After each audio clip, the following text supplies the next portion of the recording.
Okay, so this playlist will include the components of the lecture on the first chapter of Elements of Moral Philosophy that is called What is Morality? So in this chapter, Rachel tells us that he wants to present us with what he calls the minimum conception of morality. But he doesn't start off with that. He tells us that the conception is not universally held, but that most theorists do hold it. That without adhering to the components of this minimum conception, problems arise for coming up with a coherent notion of morality and moral action. But then he goes on, and instead of giving us that conception, he considers a number of different cases. So the first case that he considers is the case that he calls Baby Teresa. It's a case about a child that was born with encephaly in 1992. Her parents wanted to donate her organs, but her organs would deteriorate too severely by the time she had her biological death to be viable as organ transplantations. So in each of these cases, he'll give us facts like these to describe the significant details of the case, and then he'll pose a case question. And so in the Baby Teresa case, he poses a case question of, is it morally right, or we might more modestly say, is it morally acceptable, not morally blameworthy, to go ahead and harvest Baby Teresa's organs before her biological death, given the nature of her condition. And so he then offers up a number of arguments, and he gives us, in each of these cases, at least one argument with an affirmative answer as its conclusion to the case question, and at least one argument with a negative answer to the case question as its conclusion. And he offers up evaluations of all the arguments that he presents. So we want to stop a little bit and think about, why is it that Rachel's doesn't start by giving us that minimum conception of morality? Why does he instead consider these cases? And so you might want to stop the video for a minute and take a couple moments to think about it and decide for yourself why you think he approaches the statement of the minimum conception of morality in this relatively indirect way. Why does he go from telling us he's going to give us that conception to going through a number of cases and evaluating arguments about what courses of action should occur?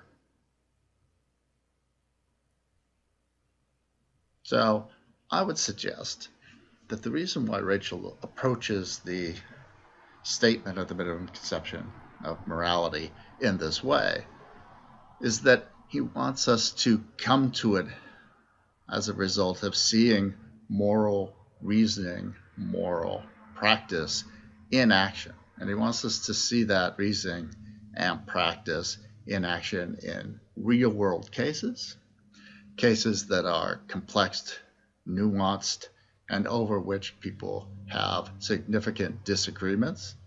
He wants us to look at them in cases that have real world and severe consequences. Every case that he looks at will involve the death of at least one individual.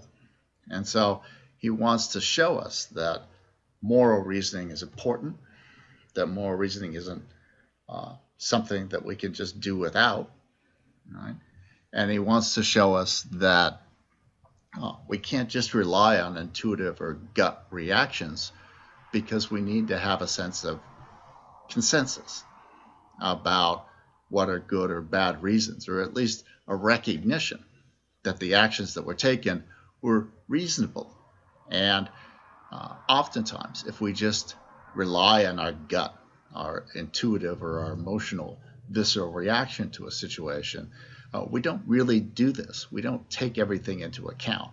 And so by going through these cases, by showing how careful, thoughtful reasoning that considers the facts and the consequences, that tries to take everyone's interests into account in an impartial fashion, and decisions can be made, that are at least recognizable as principled and acceptable in the sense that they're all considered by all parties to be based on reason, evidence, and fairness. So with the baby Teresa case, he starts off by giving us what he calls the benefits argument. And that argument is an argument for harvesting baby Teresa's organs. He evaluates that argument. Then he gives us the next argument, which he calls the argument that we should not use people as means. And he evaluates that argument. It's an argument against harvesting the organs. And then he gives us the argument from the wrongness of killing, also an argument against harvesting the organs. And he gives us an evaluation of that argument. His evaluations always include a sort of indication about whether or not the argument is successful and his reasons for supposing that it is or it isn't. Our second example comes from 2000, and it's an example of conjoined twins who had a fused spine and who shared heart and lungs.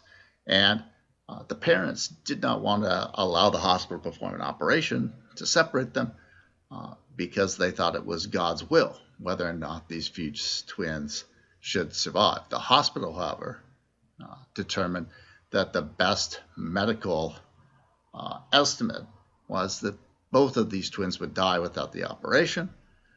But with the operation, Jody, one of the twins, would very likely live, while Mary, the other twin, would very likely die. And so he considers, again, arguments for the case question. And the case question here is it morally acceptable or right to perform that operation? So he starts off with the argument that we should save as many as we can. This is an argument in favor of doing that operation. He evaluates that argument, giving his reasons, and then he presents the argument from the sanctity of life, which is an argument against doing the operation, and he gives us reasons for evaluating that argument in the way that he does. And then we turn to our third and last case that he considers, the case of this young woman, Tracy Latimer, who had cerebral palsy, whose father killed her, what he called an act of mercy, because he, in his determination, she had no real autonomy as a moral agent, and she was suffering and had no prospects of ever having any significant improvement in her life. He looks at the first argument, which he calls the argument for the wrongness of discriminating against the handicapped, as an argument against Mr. Latimer's killing his daughter. The second argument he looks at is called the argument, he calls the argument the slippery slope argument. And in that argument, he also gives an evaluation and his reasons for the evaluation. Now, in all these cases, he doesn't come to as strong and definitive a conclusion as you might think, but it's pretty clear where his views lie and pretty clear the reasons why he holds the views that he does. And it's also clear that he recognizes the reasons and the arguments that are offered up by people who differ with him about the course of action that is appropriate.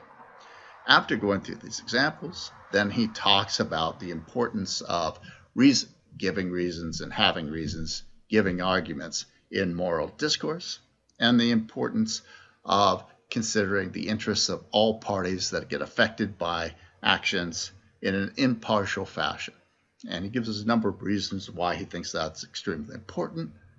And then he ends this chapter by presenting us with the minimum conception of morality at the very end, and then extrapolating from that minimum conception of morality to a characterization of what a conscientious moral agent is supposed to do in their actions.